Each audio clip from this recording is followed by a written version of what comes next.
The last on-track action of 2022 for Formula One took place in Abu Dhabi at the postseason test. This test has the unique twin impact of both concluding the current season and providing us with a preview of the following year's competition.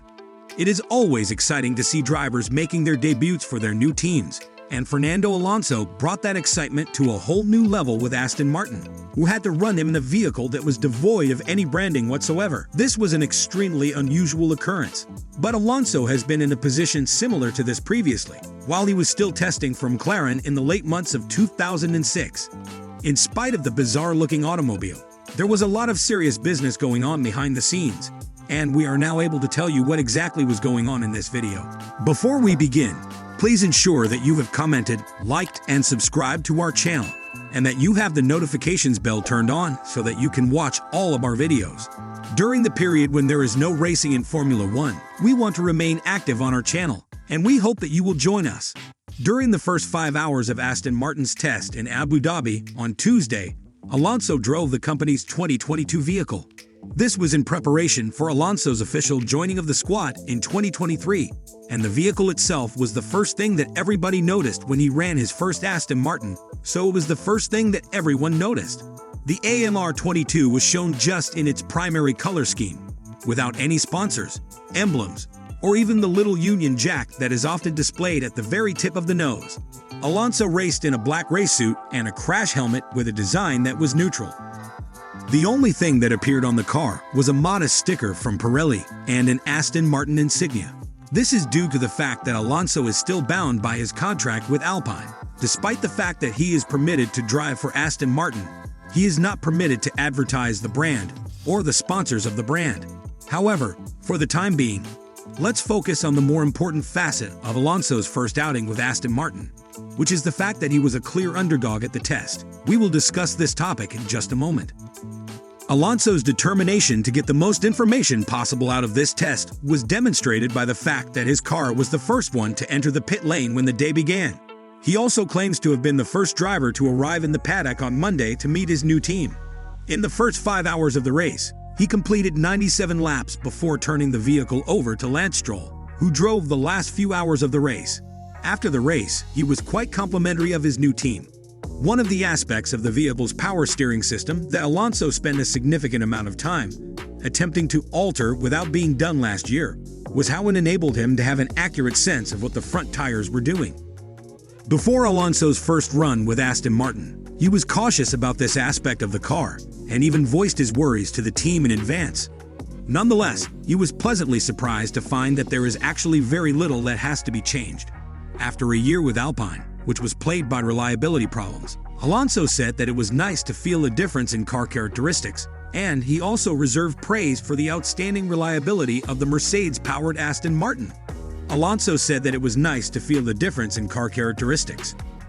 Despite running with a high-mileage engine, this was Alonso's first opportunity to drive a Mercedes-powered vehicle during the period of the V6 turbo hybrid.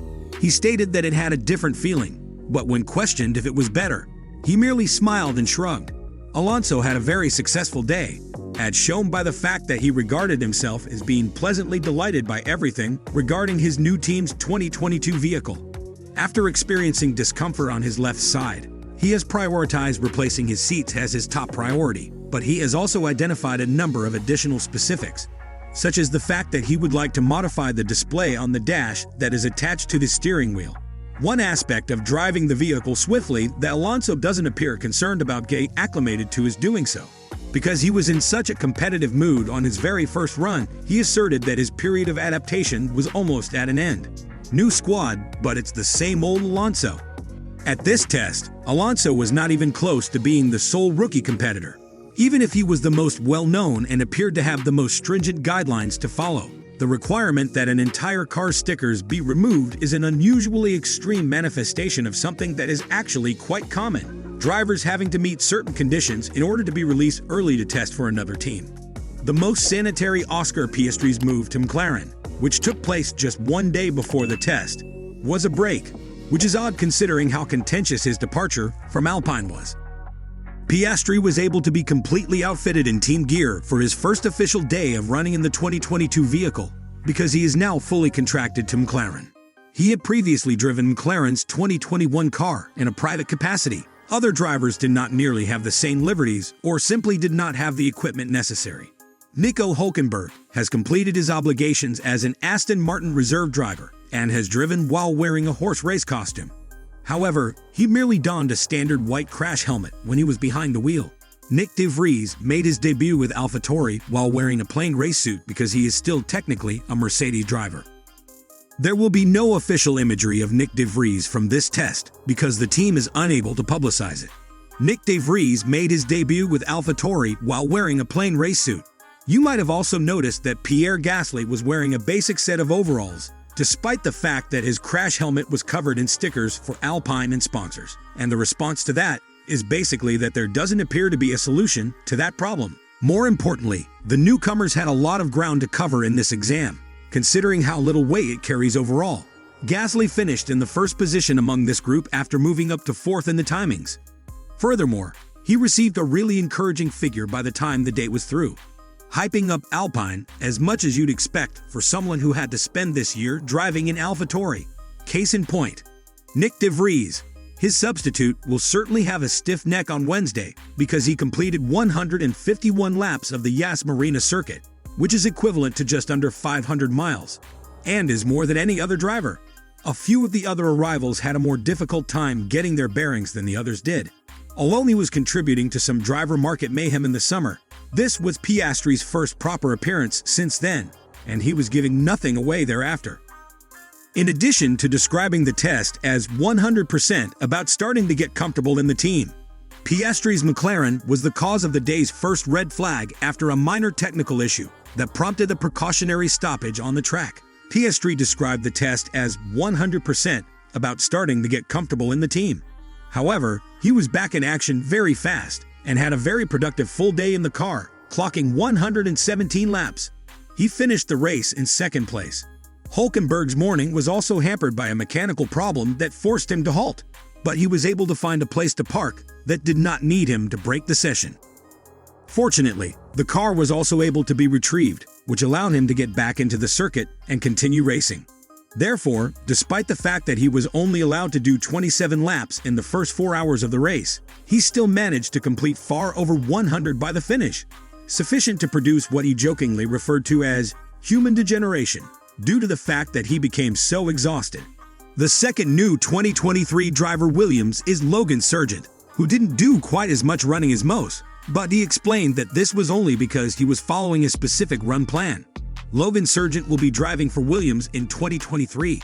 This includes the team putting him through a series of tests that involve a large number of switch adjustments, so that he could become accustomed to the mental strain of driving an F1 car. The year came to a close for Ferrari, with the company's cars finishing first, second, and third overall in the timings for the test. The unprecedented 1-2-3 finish was accomplished by Charles Leclerc, Carlos Sainz, and Robert Schwartzman, all of whom took turns driving the selected tire test vehicle during the competition. Schwartzman also satisfied the qualification for the Young Driver test. Leclerc was the driver for Ferrari in the morning, and he set the fastest marks in the first hour.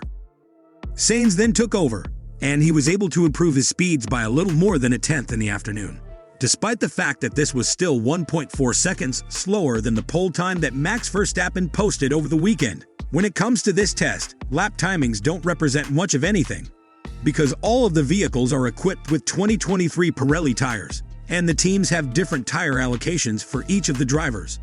One car was used for junior drivers, defined as those who had not taken part in more than 2 Grand Prix, while the second car served as a nominal tire test vehicle and was piloted by a driver who possessed an F1 Super license. Because of this, a large number of young drivers were given the opportunity to compete in Formula One races. Frederik Vesti, who was making his F1 debut for Mercedes, was one example. Other former Formula 2 drivers, including Jack Doohan, Liam Lawson, and Taylor Palcher, all returned for Alpine, Red Bull, and Alfa Romeo, respectively. In addition, test drivers Felix Drugovich and Pietro Fittipaldi were able to rack up some miles for Aston Martin and Haas, respectively. We have already talked about Schwartzman working at Ferrari. Highly varied programs meant that comparing lap times amongst teammates had almost no relevance at all. And this was especially after accounting for the typical constraints of testing, such as the fact that we did not know anything about fuel loads or engine settings.